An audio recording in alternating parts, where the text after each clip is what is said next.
Olá, a paz do Senhor Jesus. Nós estamos aqui retornando com o nosso programa Cronologia Bíblica, Histórica e Profético.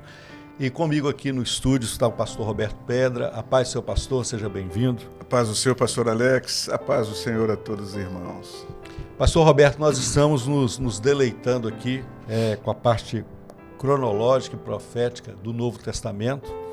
E é importante isso, interessante, porque quando nós falamos do Novo Testamento, nós vamos ver que tudo aquilo que se passou no Velho Testamento, né, e foi profetizado, tudo que ocorreu no Velho Testamento era uma sombra daquilo que iria ocorrer no Novo Testamento. Né? O ministério de Jesus, as operações, a experiência da igreja, o surgimento da igreja, todo o contexto maravilhoso do ministério do Senhor Jesus. Sim. No episódio passado nós falamos a respeito de João Batista, né?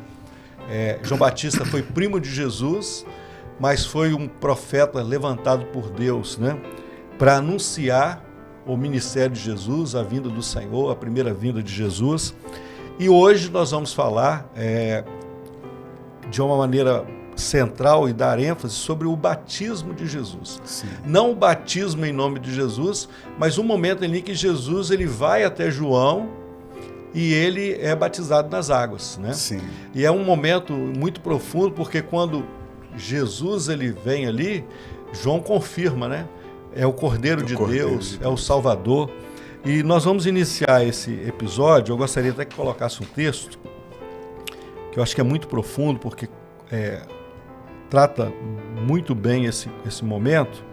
E é interessante, nós estamos aqui nesses primeiros episódios sempre tratando em Mateus e Lucas, porque geralmente dos 4 evangelhos, né, Mateus e Lucas que vão trazer esses pormenores ali do início do ministério de Jesus, né? Ou seja, o pano de fundo, né, todos o cenário ali que antecedem o próprio ministério de Jesus, quando nós falamos ali dos milagres, os sermões, as parábolas, e nós vamos para o Evangelho de João, que vai tratar Jesus como Deus, e Marcos, Jesus como servo, e nós vamos ver. Então, os irmãos podem estar até assim, ou você que nos assiste, mas no Novo Testamento ali, os Evangelhos são 4, vocês estão citando apenas 2, porque na realidade, daqui a pouquinho, cronologicamente, Marcos vai aparecer. Sim. E João vai aparecer. Mas continuando aqui no Evangelho de Mateus, que é o primeiro dos evangelhos, né, na ordem aqui na Bíblia, diz assim, no capítulo 3, os versos 16 e 17. E sendo Jesus batizado, saiu logo da água, e eis que se lhe abriram os céus, e viu o Espírito de Deus descendo como pomba e vindo sobre ele. E eis que uma voz do céu dizia: Este é o meu Filho amado, em quem me comprazo. Então é interessante esse momento e muito profundo, porque é o relato ali quando se encontra ali aquele que veio anunciar e o anunciado, né? Sim.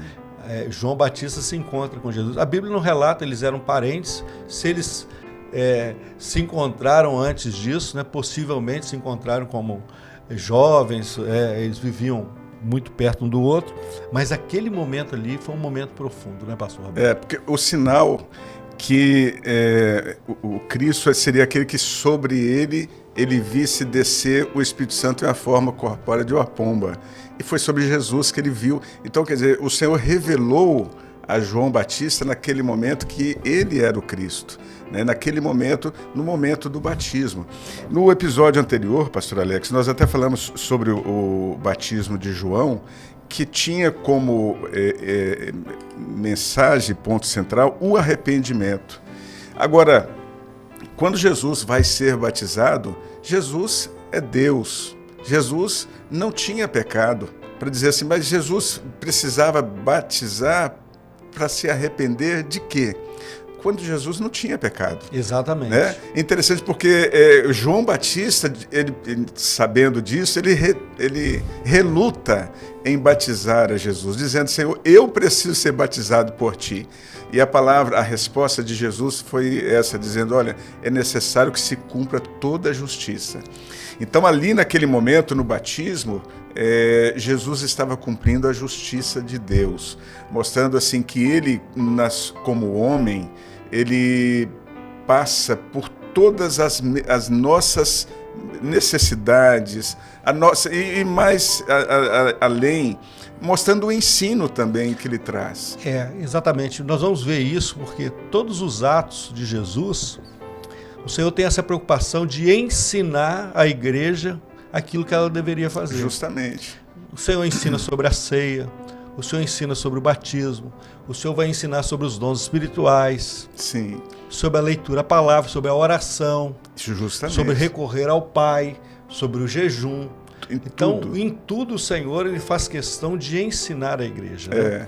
Interessante que esse momento do batismo vai ser citado em Mateus, em Lucas, vai ser citado em Marcos e vai ser referenciado em João. Porque é um momento importante, mostrando ali um ensino para a vida da igreja. Justamente. Ele faz todo esse ato cumprindo a justiça de Deus, porque é o que ele diz, né? E deixando esse ensino, que a igreja também passaria pelo batismo, passaria pelo arrependimento. Jesus não tinha do que se arrepender, porque ele não tinha pecado. Mas ao homem, sim. Ao homem é necessário, para ter a sua caminhada na presença do Senhor, é necessário que o homem se arrependa, desça as águas. Nós até dissemos no estudo anterior, né, a simbologia do batismo, porque é como se fosse o homem mergulhando nas águas, sendo morto, sendo sepultado, para que nasça, ao surgir, lavado, né, uma nova criatura, um novo homem. Esse é o ensino do batismo na vida da igreja. Né? E é interessante porque quando nós falamos e nós sempre falamos isso, né, quando nós temos um batismo, um culto de batismo, né, um momento ali onde os novos ali decidem viver isso, porque esse ato público, né, mas não é um ato social, né, não é um momento que você vai ali,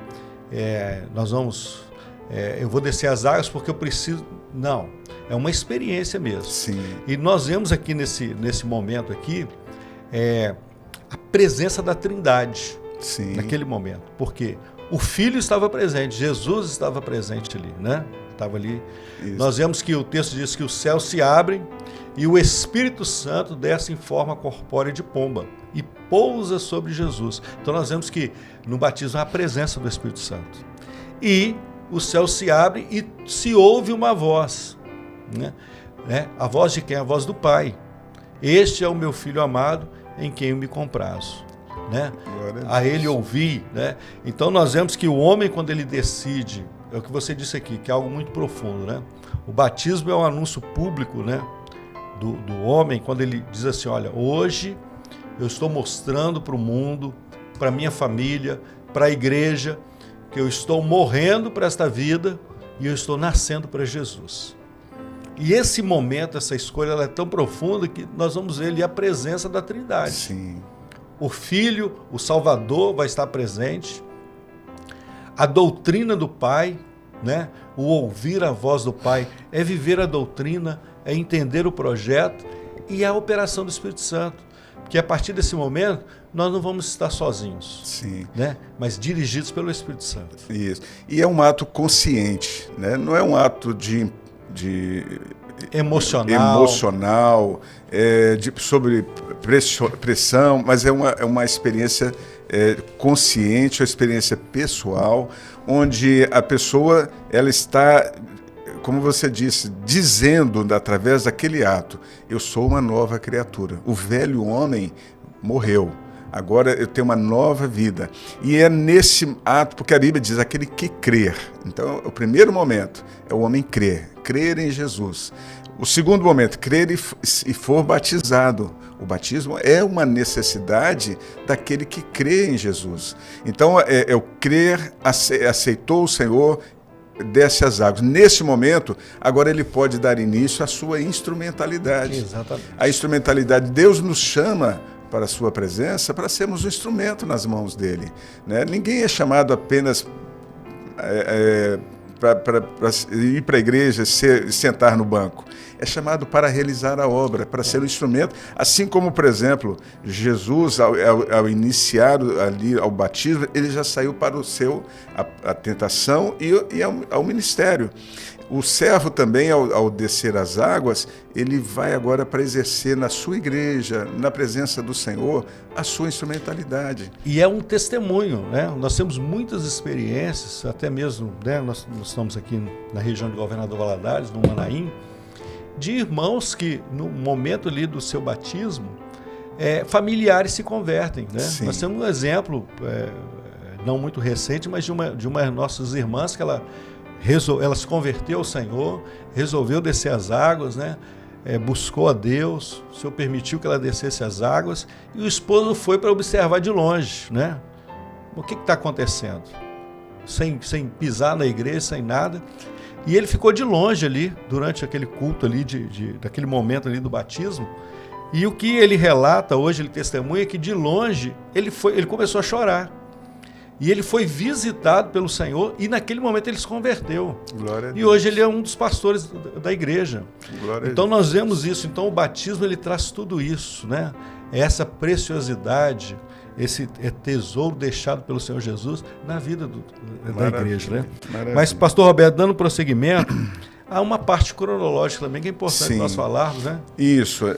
No próximo quadro, pastor Alex, fala em datas aproximadas, né?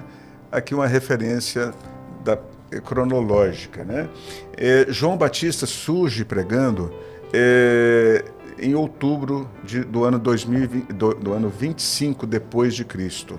Né? Aqui nós temos a referência bíblica em Mateus capítulo 3, verso 1 a 3 e João 1, 6 a 8. É quando João começa, no meio da multidão, né, anunciar o arrependimento, né? A mensagem dele era dura, né? Arrependei-vos, a mensagem que impactava o coração daqueles que ouviam, despertando para um momento da economia de Deus, vamos dizer assim, que é o surgimento de Jesus para salvar, então, preparando o caminho. Então, foi no ano 25 depois de Cristo.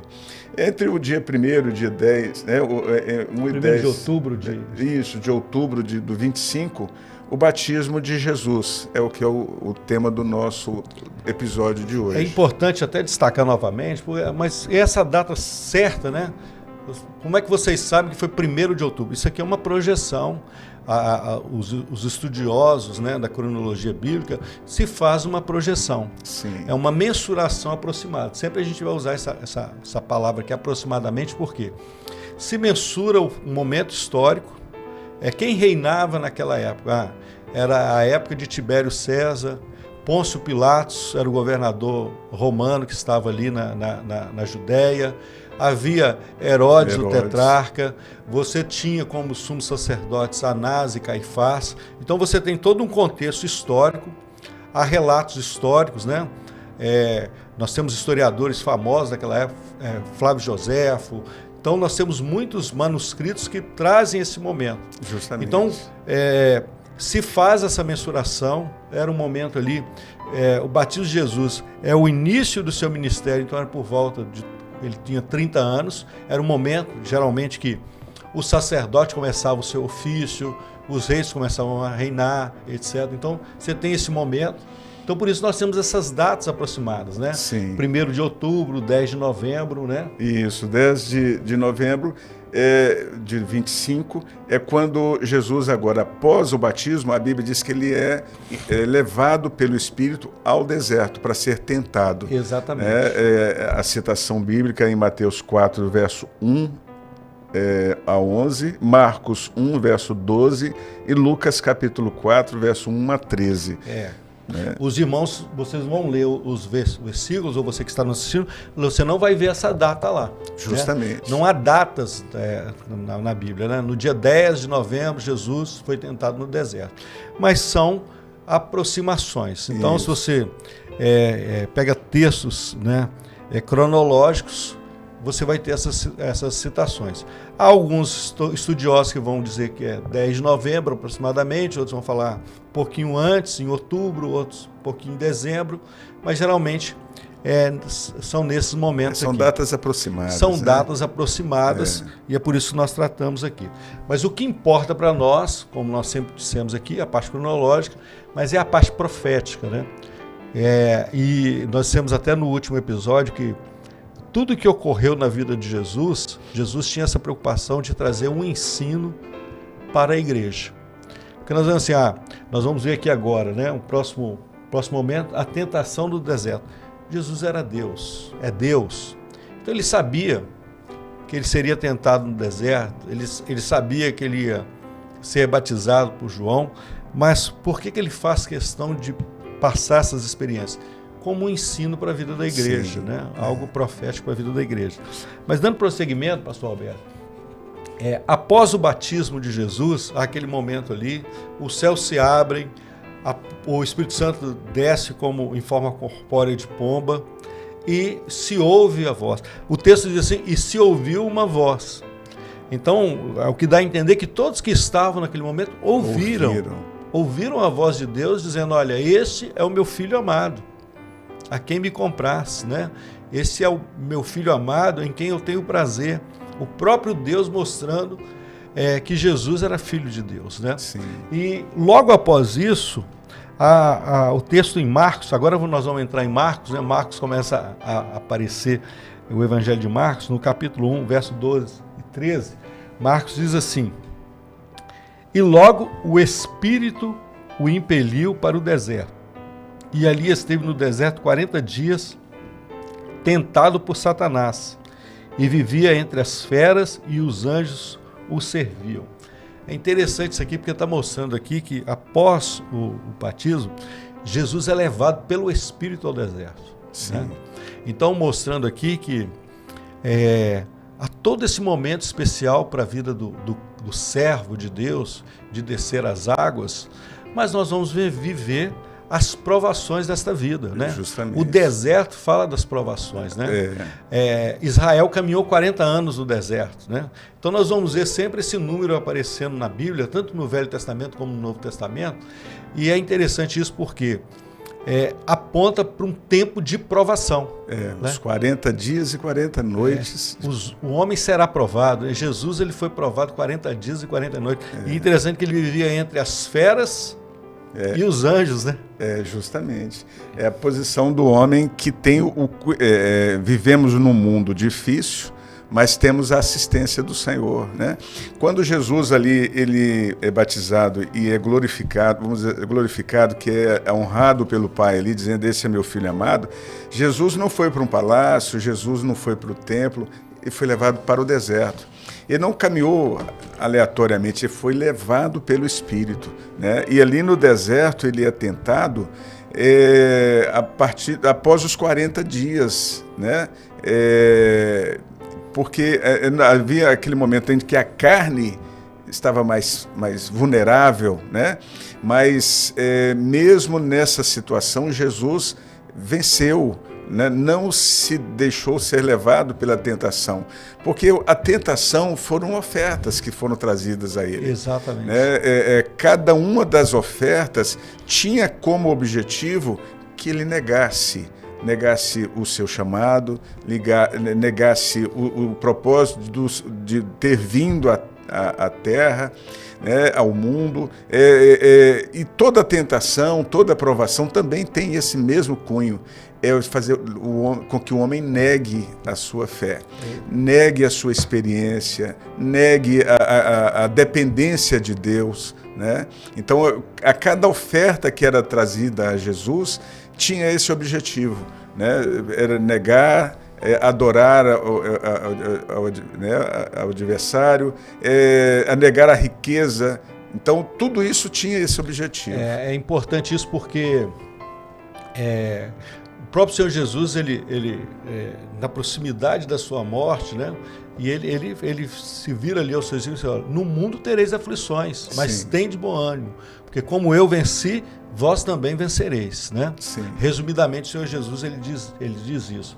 Mas interessante que há uma ilustração aqui que mostra esses 3 momentos ali que o enganador, o diabo, ele tenta o Senhor Jesus, e nós vamos fazer questão de ler aqui, porque quais foram essas tentações? Isso tem um cunho também, um ensino para as nossas vidas, né? Sim. Porque é dito assim, se tu és, ele se volta para o Senhor Jesus, se tu és o Filho de Deus, manda que estas pedras se tornem pães. Porque o Senhor estava jejuando há 40 dias, 40 noites. Então ele olha para o Senhor Jesus, se você é o Filho de Deus mesmo, né? Se tu és o Salvador, né? Mande que essas pedras se tornem pães. Mas é interessante porque na vida da igreja, nós vamos viver, na vida do servo de Deus, nós vamos ver a resposta do Senhor. Porque o Senhor dá uma resposta, ele diz assim, ó, porque o que o adversário queria ali aqui é a satisfação imediata naquele momento ali. Sim. E nós temos que entender isso, né? Que a provisão, ela vem de Deus. É no tempo de Deus, né? Você não vive o Evangelho, você não se converte ao Senhor, não vive uma experiência com Deus para uma satisfação imediata. Sim. Mas é a glória futura, é o almejar a eternidade, é aquilo que nós esperamos, é o dia que Abraão viu lá no Velho Testamento, é o dia que nós estamos almejando. E a resposta de Jesus é algo muito profundo, está lá em Mateus, no capítulo 4, verso 4, diz assim, ó, nem só de pão viverá o homem, mas de toda palavra que sai da boca de Deus. Então, o ensino de Jesus ali, a resposta de Jesus, muito firme, é a resposta também para a vida da igreja.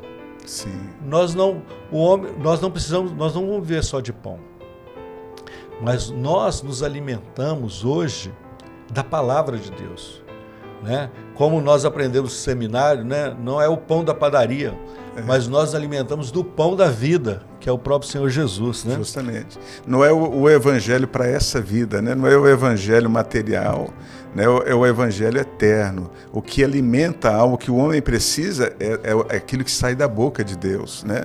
Não é algo que momentâneo, né? Apenas para... A Bíblia diz, né, que se esperarmos em Cristo apenas para esta vida, somos as mais miseráveis de todas as criaturas. Exatamente, né? A outro momento, né, o diabo sugere que Jesus se jogue do ponto mais alto do templo, citando os Salmos que diz que os anjos o guardariam, né? Suba ao pináculo do templo ali, no ponto mais alto, e se jogue, porque os anjos vão te socorrer, né? Mas mostrando aqui uma coisa muito profunda também, porque evangelho não é exibicionismo. Sim. O evangelho não é destaque humano. Projeção humana. Não é projeção humana, né? Um culto que você vai participar, e nós dizemos isso para você, e você vai ver isso nas nossas igrejas, e você tem que ter esse discernimento que em um culto não pode haver a projeção humana. Sim. Porque o centro do culto é Jesus. Sim. A mensagem de um culto é a salvação e é a volta de Jesus. Então você não vai ver, e às vezes nós estamos num culto e há um louvor que é cantado, maravilhoso, o louvor maravilhoso, e às vezes as pessoas elas estão a primeira vez na igreja, elas até procuram para ver quem está cantando, porque aquele que está cantando, ele está escondido ali. Sim. Porque quem tem que ser destacado é a pessoa de Jesus, né? Justamente. Aqui queria trabalhar até a questão da vaidade, né? Eles atenderão a sua voz, né? O seu clamor. Ele estava dizendo a ele que ele poderia se lançar dali, né? Tentando a Deus até, né? Mas o Senhor repreendeu, né, usando a própria palavra. Exatamente. A resposta do Senhor Jesus: não tentarás o Senhor teu Deus. Não tentarás. Mateus 4:7.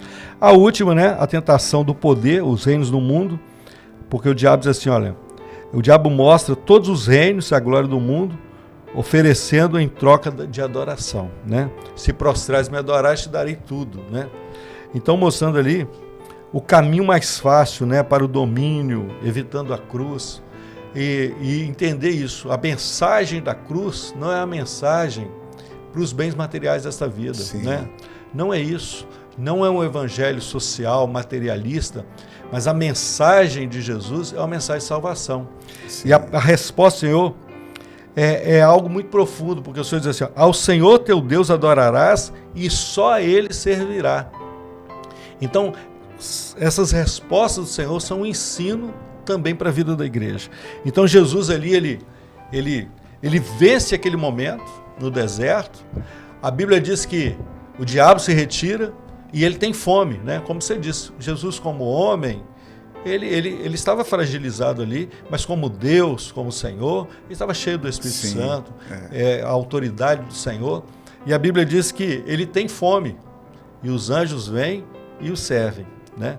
Então é todo esse resultado na vida da igreja. A igreja, o homem, o servo de Deus que vive essa experiência, nós vamos passar pelo deserto desta vida, né? Nós teremos aflições, mas se nós perseverarmos na presença do Senhor, viver da palavra de Deus, né? Que Jesus seja exaltado na nossa vida, que nós busquemos primeiro o reino do céu, a sua justiça, e todas as outras coisas serão acrescentadas, nós vamos ver a ministração dos anjos, a operação do Senhor nas nossas vidas, o sustento que vem da parte do Senhor, o cuidado do Senhor. Né? É porque, na verdade, não se levanta prova nenhuma que seja além das nossas forças, né? O Senhor, Ele conhece a nossa condição, sabe da nossa limitação, mas não falta sobre nós o seu cuidado. A Bíblia diz, como você citou, né? No mundo tereis aflições, fazem parte da nossa vida, e nós estamos preparados para enfrentá-las, na dependência do Senhor, na obediência, na perseverança. Por isso que é a necessidade da perseverança, onde às vezes a pessoa entra em dificuldades, por faltar perseverança. Está passando um momento de prova, meu irmão, vai para os pés do Senhor, vai orar, vai pedir ao Senhor o sustento, a direção, porque a tentação, ela não dura, a prova não dura um segundo a mais do que o Senhor permita, né? O Senhor permite até o momento, ele diz, olha, cessou aqui, né? Porque é o tempo da vitória. Então vem a tentação, vem as lutas, mas Deus está sobre todas as coisas, no seu controle. E é interessante porque quando nós falamos do ministério do Senhor Jesus, nós vamos ver assim, as pessoas às vezes elas que não têm um contato com o Evangelho, às vezes vem essa pergunta, mas por quê? Né? Por que eu preciso de Jesus? Por que eu preciso estar numa igreja? Por que eu preciso do batismo, das águas, do batismo com o Espírito Santo, em comunhão com o Espírito Santo? Mas nós vamos ver, nós vimos aqui cronologicamente, que lá no início, lá no Éden, né? O primeiro homem, né, o primeiro Adão, ele traz, né, ele decide, né, pela desobediência, uma ruptura com Deus. O homem vivia em plena comunhão com Deus, né? Sim. Então, pelo primeiro homem, a humanidade toda ela vive um juízo, né? Está sobre ela um juízo, né? O pecado está sobre as nossas vidas. Mas nós vamos ver que pela pessoa de Jesus, né, que se fez homem, né? Isso é importante e interessante porque nós temos até visto nas escolas bíblicas a respeito da questão do culto no Velho Testamento, dos sacrifícios ali, da necessidade de que Deus exigiu sangue para o perdão dos pecados. Jesus agora, como João Batista mesmo diz, o Cordeiro de Deus que tira o pecado do mundo, é esse sacrifício perfeito que vai nos tornar novamente, vai tornar possível agora essa comunhão com Deus, esse retorno a Deus. Sim. Eu gostaria até que você falasse um pouquinho sobre essa questão de Adão, né, e a pessoa do Senhor Jesus. Sim, porque, como você disse, através de Adão entra o pecado na humanidade, né, para o homem. E em Jesus, podemos dizer, né, o último Adão, o segundo Adão, né, agora Deus traz o perdão. Se nós formos comparar, pastor Alex, o ambiente, em primeiro momento, o ambiente de Adão, né, ele estava no jardim do Éden, um lugar perfeito, em abundância de tudo, tudo era abundante, de vida, de comida, de tudo. Mas nesse lugar ele peca, né? Ele desobedece. Jesus estava no deserto, árido, com fome, privado de tudo, na solidão, mas permanece fiel, né? Porque ele tinha a missão para trazer o perdão para o homem. A condição física de Adão estava na plenitude, né? Estava satisfeito, sem fome ou sede, não tinha necessidade. Nós vemos com isso que não importa o ambiente onde o homem esteja, importa que o homem obedeça, né? Aqui Adão tinha toda a condição de permanecer fiel, mas ele, né, pecou. Jesus estava com fome, 40 dias e 40 noites, né, de fome extrema naquele momento. A tentação da carne. Adão comeu do fruto proibido, que era, né, segundo a expressão da serpente, né, era bom para se comer. Bom aos olhos, né? Bom aos olhos. Comereis e sereis como Deus, né? Sereis como Deus. Né, que foi imputada ali. Ele deu ouvidos à serpente, né? Jesus, ele recusou os pães, transformar as pedras em pães para saciar a sua fome, permanecendo fiel, né? Na prova de confiança. Adão, naquele momento, ele duvidou da palavra de Deus. Quando a serpente confrontou aquilo que Deus havia dito, diz, é assim que Deus disse? Né? Então, Adão, ele duvidou da palavra de Deus, mas Jesus, ele reafirmou a palavra de Deus. Em todas as tentações, Jesus, ele citava o que Deus havia dito. A resposta era na palavra, né? Na palavra. Não importava o que a serpente falava. Hoje, não importa o que o mundo diz, o que o mundo está dizendo não importa. O que importa é que a palavra de Deus nos ensina, né? Então, nesse ambiente aqui agora, a questão de identidade. Adão quis ser como Deus. Foi a oferta da serpente, né? Agindo assim, ele agiu. Comereis e sereis como Deus. Sereis, né, como Deus, né?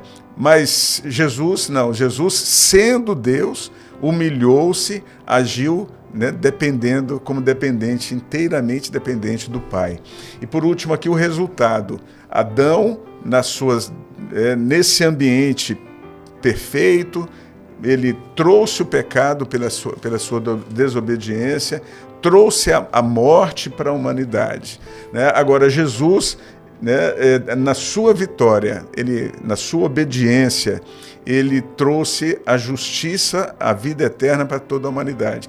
Toda destruição que vinha sobre, né, a humanidade em função de Adão, agora Jesus cumpre, trazendo a justiça, trazendo o perdão, a reconciliação daquilo que o homem perdeu em Adão, que está em todos nós.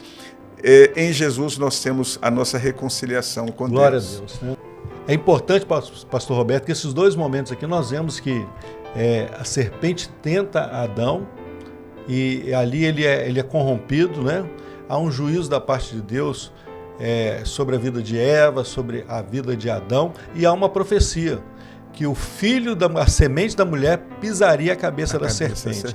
E nós vemos isso aqui, justamente, a pessoa de Jesus, né? Jesus, como filho do homem, né? O Deus que se fez homem ali, mostrando, né, o seu poder, né, a sua autoridade de vencer tudo isso, né? E é um ensino para a vida da igreja, porque através do último Adão, né, da pessoa do Senhor Jesus, nós temos vida e vida em abundância. É isso? Mas nós estamos encerrando, pastor Roberto, e gostaríamos de deixar um texto aqui, no final deste episódio. Gostaria que o pastor lesse, né, e encerrasse esse episódio com essa mensagem para aqueles que estão nos assistindo. Sim, em Mateus 4, verso 17, como está no próximo quadro, diz assim: desde então começou Jesus a pregar e a dizer: arrependei-vos, porque está próximo o reino dos céus.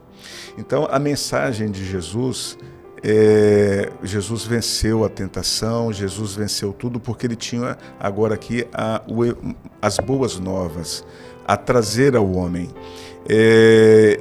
O arrependimento é o homem aceitar a Jesus, reconhecer-se pecador e crer na palavra do Senhor.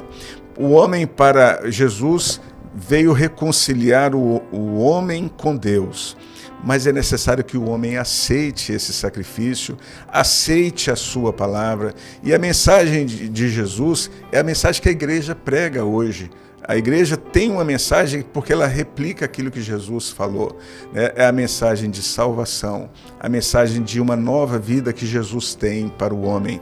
A vida que Jesus tem para o homem não está apenas limitada a este mundo, ao pão, aos reinos deste mundo, foi o que foi ofertado para Jesus, mas assim hoje também é ofertado para o homem, né? Os reinos deste mundo, o pão que perece, mas Jesus tem uma mensagem que para o homem que o leva para a vida eterna. Uma mensagem que faz com que o homem